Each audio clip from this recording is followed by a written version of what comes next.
Hello, everyone. I'm Coach Tiffany. I help people heal their relationship with food and their body. And I am here with another confession video for you today. So, confession, I still let the vegetables rot in the fridge. Now, this looks really different than it used to look. And here's how. So, first of all, it's not all the time. It used to be on the regular. I would get excited. I would feel like, okay, I need to, cook more vegetables. And I would go buy a bunch of vegetables and stuff the fridge full. And then I would feel so guilty every time I saw them in there. And as it got like, a couple of days and then a week and then 2 weeks, and then, it's like this swamp soup, smelly grossness at the bottom of the vegetable drawer, then have to throw them out. I would have all these pangs of guilt and shame.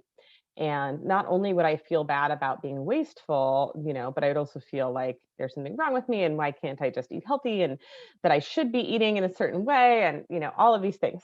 So, how is it different today? Well, first of all, I'm fine with the fact that I sometimes let the vegetables rot. That actually happened to me last week, and I am just in a state of overwhelm. And that still happens to me. Overwhelm still happens to me. I have been eating a lot less vegetables than usual because of all of the things happening in my life. I am house sitting and preparing to travel for almost a month.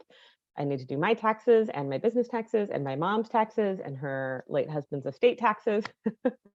In addition to trying to write a book for y'all and just running my normal business and then life. So and all the heaviness in the world, right? So sometimes I don't even have a lot of busyness happening, especially because I try to structure my life in a way that has spaciousness and a lot of rest time, because that's what I need for self-care.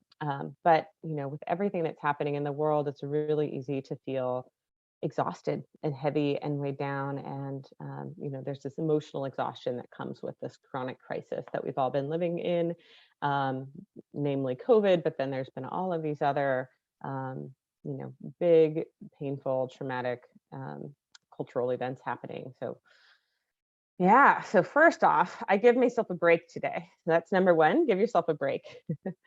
Secondly, I don't make it about my value and my worth. So recognizing that my value and my worth doesn't change. I'm not a worse coach because of this. I'm not like there's nothing wrong with me because I didn't manage to cook the vegetables that I had uh, tried to make for myself.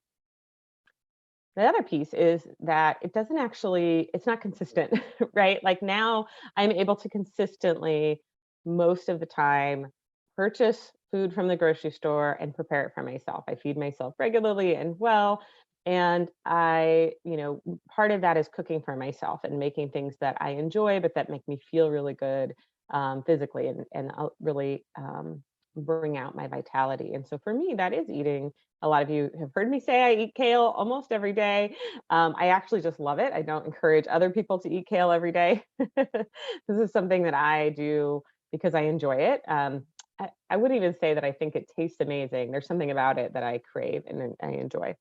So, that said, I want to acknowledge my privilege here because I have the privilege to work from home, to be able to afford, fresh vegetables. There's a store that I really like that is small and really accessible, and that I value their. Um, I feel like they're a socially conscious store that is walking distance from my house. It's a little bit of a stretch, but I can literally walk to the store and purchase things that I feel really good about, and it's tiny so I can be in and out and not, it doesn't like hurt my back to walk all around the store. So I have a lot of privilege. I work from home. I get to design my schedule in the way that I want, and again, I can afford and have access to these things. I can also purchase vegetables that are pre-chopped. The kale that I do eat is like this little football bag of kale at this little store that I love, and I get that, and it lasts me like 2 weeks. So yeah, I also don't have small children anymore. My kids are grown, and I live alone, so I get to just make like small amounts, or I make a batch, and that lasts me a lot longer than in the past. So what are the things that have changed? So again, I don't have shame about it. I don't beat myself up about it.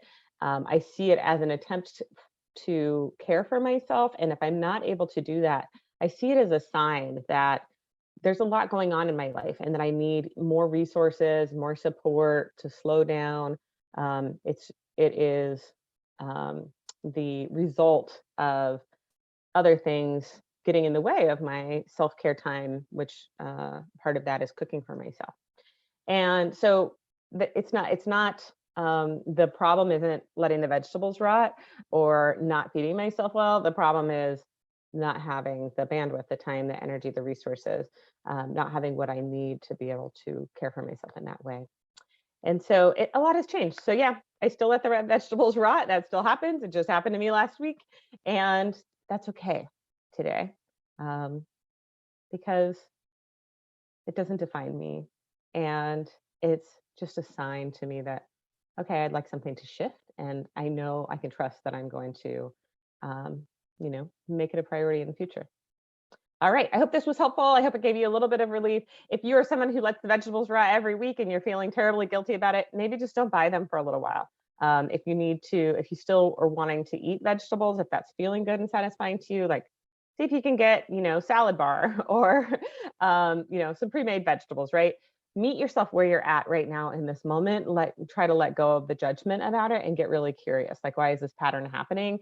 And why do I keep setting myself up for failure and beating myself up? All right. I hope this was helpful. If you need more support or you would like to learn how you can work with me, feel free to email me at tiffany@coachtiffanyrn.com, or you can take my quiz to find out what food attachment style you have at coachtiffanyrn.com/quiz.